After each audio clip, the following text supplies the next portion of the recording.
सोचो आप एक स्टेट से दूसरी स्टेट में ट्रेवल करते हो और लैंग्वेजेस बदल जाती है।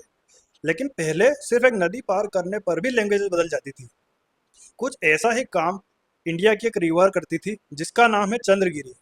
गूगल मैप्स पर आप केरला की एक डिस्ट्रिक्ट कासरगोड को देखेंगे तो वहीं पास में आपको चंद्रगिरी भी दिखेगी।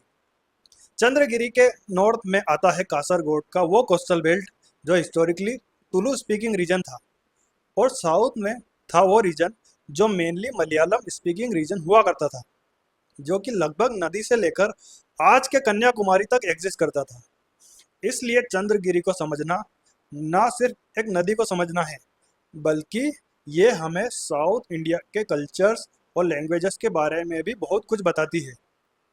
इस कनेक्शन का एक इम्पोर्टेंट रेफरेंस मिलता है अर्ली 19th सेंचुरी के ब्रिटिश ट्रेवलर और एडमिनिस्ट्रेटर फ्रांसिस ब्यूकेनन के अकाउंट में। 1801 में जब ब्यूकेनन इस रीजन से गुजरा तो उसने चंद्रगिरी को the northern boundary of Malaya describe किया। मलयाला मलयाला यानी मलयालम रीजन का एक हिस्टोरिकल नेम था। इस अकाउंट में चंद्रगिरी को मलयालम स्पीकिंग रीजन की नॉर्दर्न बाउंड्री के रूप में बताया गया, और रिवर के नॉर्थ का रीजन तुलुवा नाम की जगह से एसोसिएटेड था, जिसके आसपास तुलु काफ़ी बोली जाती थी। हाँ, लेकिन ये भी सच है कि लैंग्वेजेस और कल्चर्स किसी एक बाउंड्री पर पूरी तरह ख़त्म नहीं होते। कुछ कल्चरल मिक्सचर तब भी एग्जिस्ट करता होगा, और चंद्रगिरी को एक हार्ड बाउंड्री नहीं बल्कि एक ट्रांजिशन जोन के लेवल पर समझना ज़्यादा एक्यूरेट होगा। इसका एक एग्जाम्पल है कुंबाला।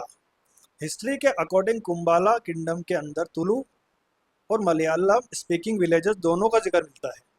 यानी पॉलिटिकल बाउंड्री और लैंग्वेज बाउंड्री एक ही चीज़ नहीं थी। एक किंगडम के अंदर मल्टीपल लैंग्वेजेस भी हो सकती थी, और इसी वजह से चंद्रगिरी के आसपास का रीजन एक इम्पोर्टेंट कल्चरल कॉन्टेक्ट का जोन था, जहाँ धीरे धीरे लैंग्वेजेस और कल्चर में बदलाव देखने को मिलता था।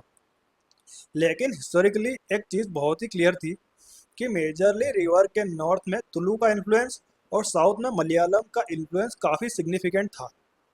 ये बहुत सरप्राइजिंग बात है कि एक नदी ना सिर्फ दो किनारों को बल्कि दो लैंग्वेजेस और कल्चर्स को भी काफ़ी अच्छी तरीके से डिफाइन करती थी।